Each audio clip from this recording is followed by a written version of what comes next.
This is a recorded interview between Detective Senior Constable Roberts and... You say your name for us, mate?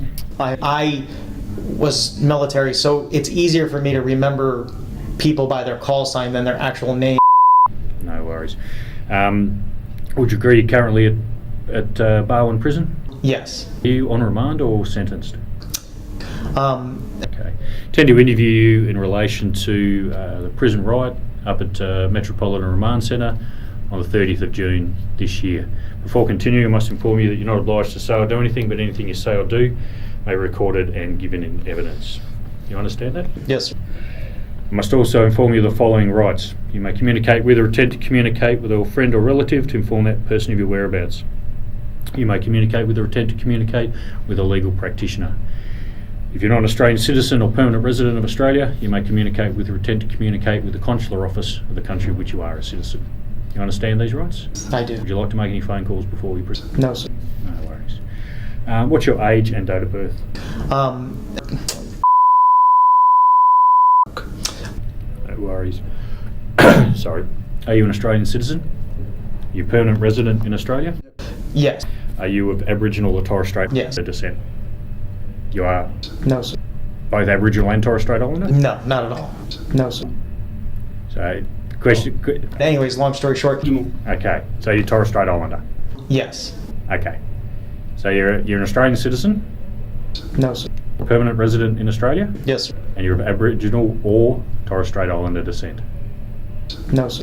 None of those? That is correct. Where were you born, mate? No worries.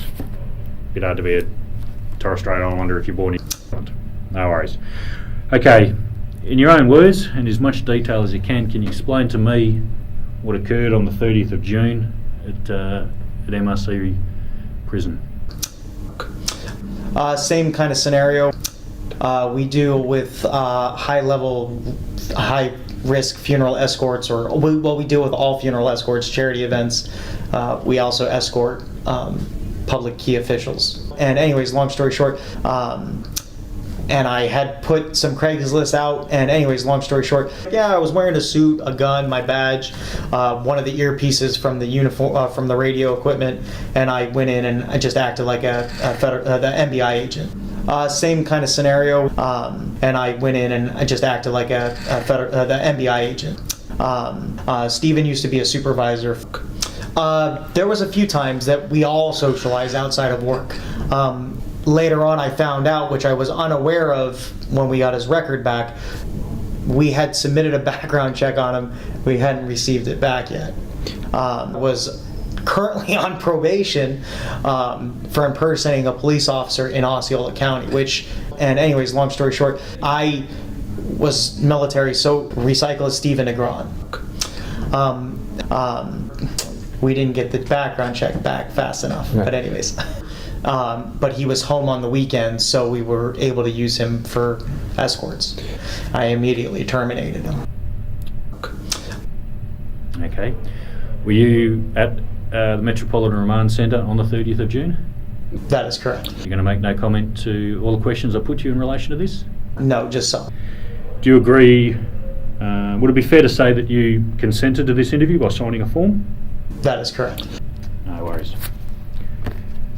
You're going to be charged in relation to your involvement in the riot at the Metropolitan Remand Centre. You're not obliged to say or do anything unless you wish to do so, but whatever you say or do may be recorded and given in evidence. Do you understand this?